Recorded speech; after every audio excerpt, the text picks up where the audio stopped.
Ready to finally master Quicken Classic and take control of your finances? First, let's get familiar with the home screen, your central hub. Here, you'll see a snapshot of your overall financial health, including account balances, spending summaries, and upcoming bills and income. Take a moment to explore each section. Next, navigate to the Accounts tab. This is where you'll manage all your bank accounts, credit cards, and investment accounts. Click on any account to view its transaction history. To categorize transactions, simply select one and edit the pay, category, and memo fields. Accurate categorization is key for insightful reporting. Speaking of reporting, click on the Reports tab.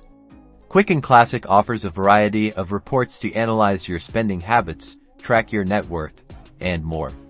Experiment with different reports and customize the date ranges to gain valuable insights. Under the Bills and Income tab, you can schedule recurring bills and income to ensure timely payments and accurate forecasting. Input all the details for each bill, including the pay, amount, due date, and category.